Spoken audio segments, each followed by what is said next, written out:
Imagine if doctors told you that your brain is actively shrinking right now. Yeah, that's not a great diagnosis to get. Right. Like that every single year as you age, you are literally losing physical volume in the very center of your mind. It sounds terrifying, honestly. It really does. But what if I told you the cure for that shrinkage isn't some, prescription pill, but the actual exhaust fumes generated by your own leg muscles? It sounds a bit like science fiction. It does, because, usually when we talk about cardio, there's this expectation of purely mechanical benefits, like plumbing or engineering. Right, you go for a run, your heart rate goes up, you strengthen the heart muscle. You clear out the arteries, and maybe you drop a few pounds. Very straightforward. Exactly. We tend to view the body as a machine that just needs its engine revved every now and then to, clear the exhaust out of the tailpipe. Right. But then you step into the world of neuroscience, and you look at what is actually happening north of the neck when you tie up those running shoes. And that mechanical engine revving view is just, well, it's entirely inadequate. Completely. We are looking at a biological landscape that is honestly mind-blowing. The brain is literally rebuilding its own structural architecture. It is the absolute definition of structural remodeling, because we aren't just talking about feeling refreshed or getting a rush of endorphins after a brisk jog. We are talking about literal anatomical changes to the brain itself. And that is exactly what we're bringing to you today. We have a massive, just fascinating stack of academic sources on the table in front of us. Some really heavy hitters in here, too. Oh, absolutely. Including research from the Proceedings of the National Academy of Sciences, the British Journal of Sports Medicine, and the Life. Yeah, foundational stuff. So our mission for this deep dive is to give you the ultimate shortcut to understanding neurogenesis. Which is such a cool word. It is. We are going to figure out how aerobic exercise grows new brain cells, creates a cellular shield against cognitive decline, and physically rebuilds your memory center. Let's do it. Okay, let's unpack this, because before we can truly appreciate how the brain grows, we have to look at what we are fighting against, right? Yeah. We have to look at the somewhat depressing baseline of human aging. Right. And the baseline, unfortunately, is that our brains shrink. Ugh, the worst. I know, it's a natural atrophy. Specifically, as we age, there's this seahorse-shaped structure deep in the temporal lobe called the hippocampus, and it just begins to lose volume. And the hippocampus, just to clarify, that functions as the brain's primary memory center. Right, exactly. It's crucial for learning, for regulating emotions, and particularly for spatial memory. Spatial memory being like your ability to know where you are in the world. Right. Like how to navigate your neighborhood or, remembering where you parked your car at the grocery store. Precisely. And as this specific area naturally shrinks year over year, it leads to the exact types of memory impairment we so often just shrug off as getting older. Yeah, like, I'm just having a senior moment. Right. And for decades, the medical consensus was that this cognitive decline was simply a one-way street. You lose the brain volume and it's just gone forever. But then, and this is where it gets crazy, we look at the landmark 2011 study by Erickson and colleagues from the Proceedings of the National Academy of Sciences. Yes. This is where that old assumption completely falls apart. Because what's fascinating here is just how precise and measurable their intervention was.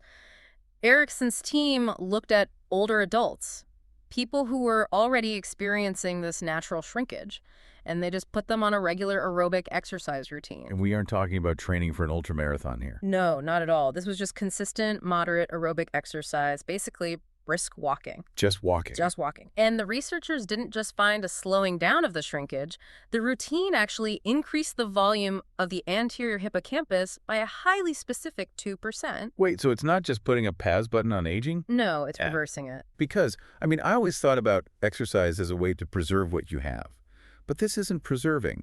Wait, so it's not just putting a pause button on aging. It's essentially a rewind button. It really is. It's like discovering your phone battery is draining, but instead of just turning down the screen brightness, going for a run, actually plugs the phone back into the wall. I love that analogy, and the structural data confirms it. A 2% increase might sound like a rounding error if you're talking about your stock portfolio. Right. But in the context of human brain volume, it is massive. That is wild. That 2% growth effectively reverses 1 to 2 years of age-related brain volume loss. 1 to 2 years. Yeah.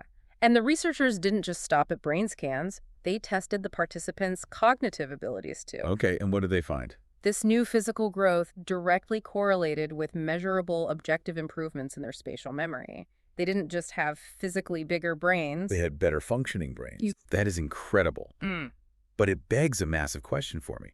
I'm moving my legs, my heart is pumping. Right. How does physical movement in my lower body translate to physical anatomical growth inside my skull? Like, what is the bridge there? It's a great question. What is the chemical messenger telling the brain's construction crew to start laying those new bricks?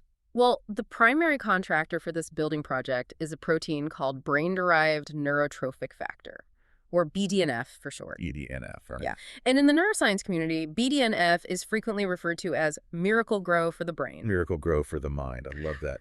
But what actually is a neurotrophic factor? Let's break that down for the listener who, isn't a biologist. Sure. So a neurotrophin is essentially a specialized protein that promotes the survival, development, and function of neurons. Okay. Without neurotrophins, your brain cells literally undergo programmed cell death. Whoa. So we need these. Desperately. And BDNF is the most active of these proteins in the central nervous system. It promotes neuroplasticity. Which is the brain's ability to adapt and rewire itself. Exactly. It helps existing neurons survive the toxic stress of the aging process, and it encourages the growth and differentiation of entirely new neural pathways. So it's basically the ultimate brain fuel. It is the crucial biological component required for memory consolidation and learning. It directly translates physical exertion into raw cognitive power.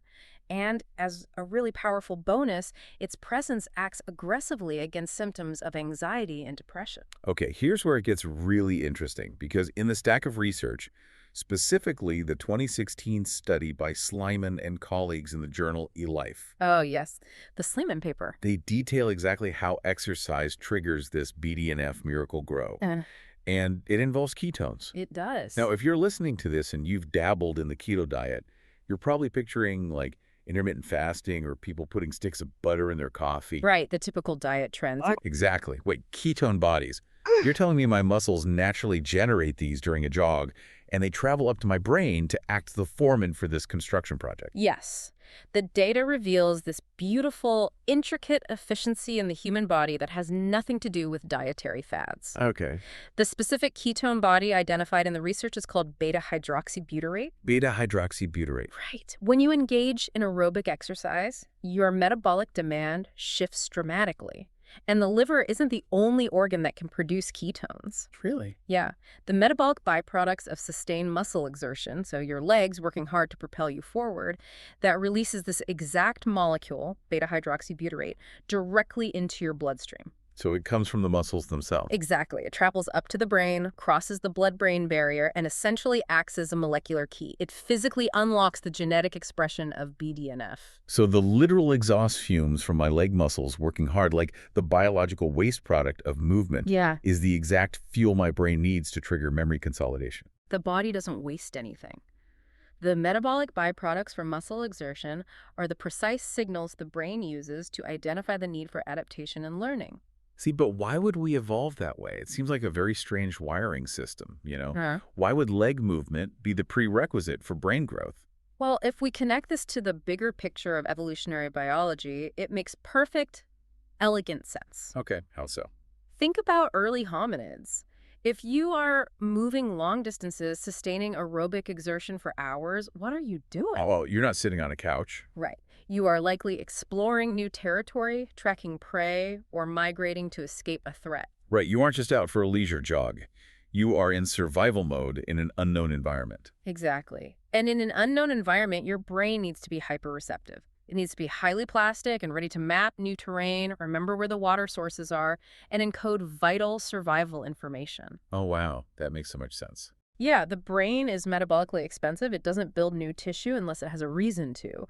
So the sustained physical movement literally signals to the nervous system, hey, we're in motion, the environment is changing, we need to learn. Fire up the BDNF. Fire up the BDNF. Okay, that evolutionary context is fascinating. But if physical exertion triggers this survival learning mode, why does it have to be cardio?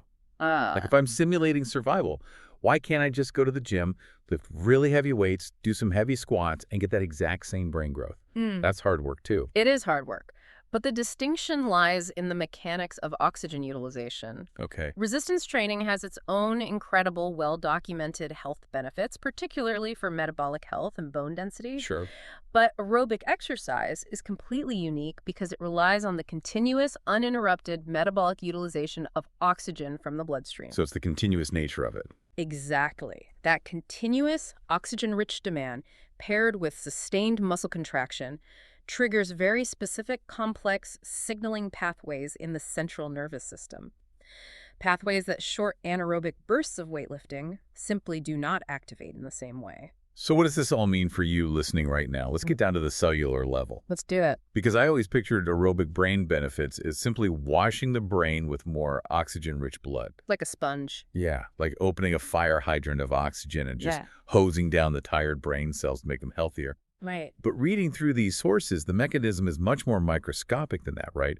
The continuous oxygen demand and the physical movement are actually installing more doors, what the researchers call receptors, on your brain cells to let calcium inside. That visual of installing doors captures the mechanism perfectly. Oh, really? Yeah, it is entirely about receptor density.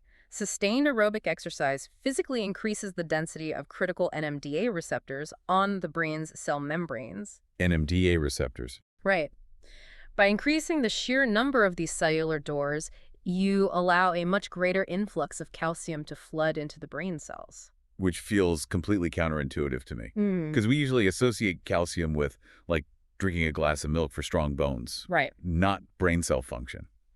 Well, calcium plays a vastly different but equally structural role in the central nervous system. Okay. In the hippocampus, calcium permeability is the absolute non-negotiable requirement for a process called long-term potentiation. Long-term potentiation. Or LTP. And LTP is the fundamental cellular mechanism that underpins all neuroplasticity, learning, and memory formation. Wow. It is the process of synapses strengthening based on recent patterns of sustained activity. Wait, hold on. Synapses strengthening based on recent patterns of activity. That sounds like I'm reading a neuroscience textbook. Fair enough. Let's translate that for the listener. If I walk across a snowy field once, I leave some faint footprints that the wind will just, blow away. Okay. But if I walk that exact same path 100 times, I trench a deep path in the snow that's permanent and incredibly easy to run down. Is long-term potentiation the process of trenching that path? That's a highly accurate analogy. Every time you learn something or form a memory, you are walking across that snowy field. Okay. Long-term potentiation is what turns those temporary footprints into a permanent, entrenched neural pathway. And so where does the calcium fit into the snowy field? Is calcium the shovel? Calcium is more like the signal that calls in the snowplows. Ah. Without that influx of calcium entering the brain cell through those specific doors, the cellular machinery required to dig that trench simply does not activate. Wow. No calcium influx, no long-term potentiation. No long-term potentiation, no permanent memory formation. And without the continuous oxygen demand created exclusively by aerobic exercise, those specific cellular doors simply don't get installed in the first place. Exactly. The entire biochemical cascade relies on that initial sustained aerobic demand. Let me stop you there, because this feels huge. The stakes of this conversation are about to go way up. They are. Because everything we've discussed so far, the 2% growth in the hippocampus, the ketone triggers, the BDNF miracle grow, the calcium doors opening, this has all been about a healthy, aging brain. Right. We've established how it works as an incredible preventative shield. Yeah. But what happens when the brain is actively under attack? That's the real test. Yeah. I'm looking at the 2014 study by Ten Brink and colleagues in the British Journal of Sports Medicine, and they weren't looking at healthy individuals. They were tracking older women with probable mild cognitive impairment, or MCI. Yeah, and the stakes in the Ten Brink study are significantly higher. Definitely. Because MCI isn't just normal, benign aging or occasionally forgetting where you put your keys. Right. For anyone who hasn't encountered this, MCI involves noticeable cognitive changes. It's struggling to follow conversations, constantly losing your train of thought, forgetting important appointments, and crucially, it is a major recognized risk factor for progressing into full-blown dementia or Alzheimer's. Right. They are patients standing on a very dangerous precipice. Yeah. The 10 Brink study took these highly vulnerable individuals and put them on a rigorous 6-month aerobic training regimen. 6 months. And the results were astounding. The exercise intervention didn't just slow the rate of their cognitive decline. Wait, The scans showed significantly increased total left and right hippocampal volumes. let me stop you there because this feels huge.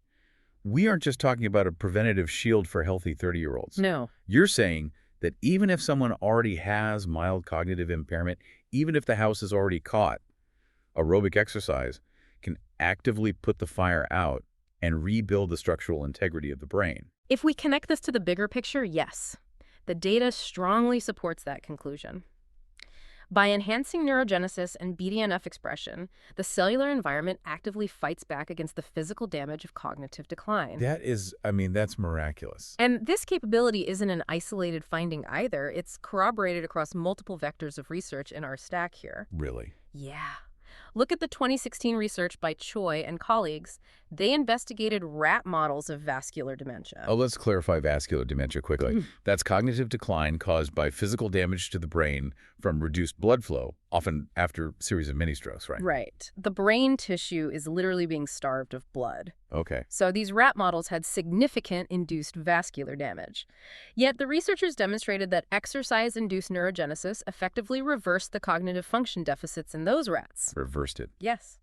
The exercise forced the brain to bypass the damage and build new functional pathways. Yeah. And bringing it right up to the bleeding edge, the 2025 Romero-Garavito research confirms that physical exercise has a profound, measurable impact on regulating that Miracle-Gro BDNF, specifically in human patients who are already suffering from established neurodegenerative diseases. So even when the disease is already established, it helps. Exactly. By enhancing neurogenesis and forcefully increasing BDNF expression, it creates an internal environment that aggressively maintains the structural integrity of the brain's most vulnerable memory regions. That is heavy. It really is. The idea that the brain retains the innate capacity to structurally rebuild itself, to call in the snowplows and lay new brick even when facing down something as terrifying as early-stage dementia, Yeah. just by engaging in consistent aerobic movement. It's incredibly empowering. It is. Which brings us to the practical application, moving from the laboratory rats and the clinical trials to your daily life. The most important part. Right. If you're listening to this, how do you actually harness this neurogenesis for yourself? What is the prescription based on all this data? Like, to get this BDNF flowing, if I just go sprint on a treadmill at max incline until I throw up once a week, I'm good, right? Maximum exertion equals maximum brain growth. Actually, no. That is exactly the opposite of what the data suggests. Really? Okay. The researchers make the protocol very clear, and it comes down to 3 core principles. Okay, lay them on me. First, make it aerobic. As we discussed with the calcium receptors and long-term potentiation, the exercise must involve continuous, sustained oxygen utilization. So jogging, cycling, brisk walking. Exactly. While all physical movement is generally good for your metabolic health, sustained cardio specifically targets that hippocampal growth. Got it. So step 1, get the heart rate up to a moderate level and keep it there to demand that continuous flow of oxygen. What is the second principle? Consistency over intensity. Ah. The structural changes required to physically grow new brain tissue, like the 2% volume increases we saw in the Erickson study, those required a dedicated routine over a 6-month period. Right. It wasn't an overnight thing. No. You cannot trigger massive, lasting neurogenesis from just one exhausting, sweat-drenched workout on a Saturday.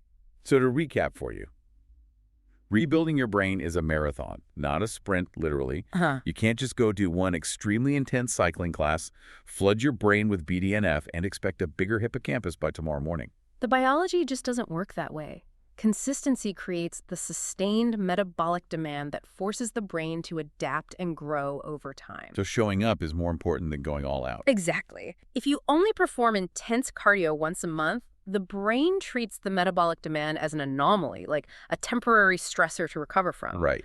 But if you do it consistently, several times a week, the brain treats the sustained movement as a permanent new environmental requirement. It realizes you're going to keep demanding this energy, and it commits the biological resources to build those new neural pathways. Yes. It's the evolutionary trigger again. You have to convince your brain that you are permanently migrating, not just running away from one bear. That's a great way to look at it. And the final principle is simply, start now. Start now. Because it is never too late.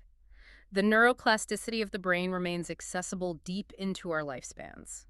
Brain volume increases are absolutely possible even in older adults, and as the 10 Brinkas study proved, even in those already showing documented signs of mild cognitive impairment. So we've taken quite the journey today. We really have. We started with a simple mechanical idea going for a brisk walk, and we followed that continuous oxygen utilization all the way down to the microscopic cellular level. Down to the ketones. Yes. We saw how the metabolic demand of your leg muscles produces beta-hydroxybutyrate, which travels across the blood-brain barrier to unlock BDNF, the ultimate miracle grow for the mind. Such an elegant system. And then we saw how that oxygen demand installs the cellular doors for calcium, sparking the long-term potentiation that physically trenches our memories into existence. The snowplows. The snowplows. And ultimately, we saw how all of this microscopic biological activity rebuilds a larger, more resilient memory center in the brain, capable of actively fighting off severe cognitive decline. You know, this raised a profound realization for me while reviewing these sources. Oh, yeah? It fundamentally changes how we should view our daily walk or run. It's not a cosmetic chore for the waistline. It is mandatory structural maintenance for the mind. Mandatory maintenance. I love that. And it raises a massive question, which is a thought I want to leave you with today. Okay. We've established that our brains biologically require continuous aerobic physical movement to simply maintain their physical structure and hold on to our memories. Right. The brain interprets movement as the signal to survive and learn. So if our brains require this, how much of what we accept as normal age-related cognitive decline in our modern society isn't actually aging at all? Ooh, that's a good point. Is it just a symptom of our increasingly sedentary lifestyles? Like, if we spend our entire lives sitting at desks, sitting in cars, and sitting on couches, we're never giving our brains the evolutionary signal to keep building. You're missing the signal entirely. Exactly. Are we quite literally sitting our brains away? What? Something to think about. Keep questioning, keep learning, and maybe go take this deep dive for a brisk walk. Catch you next time.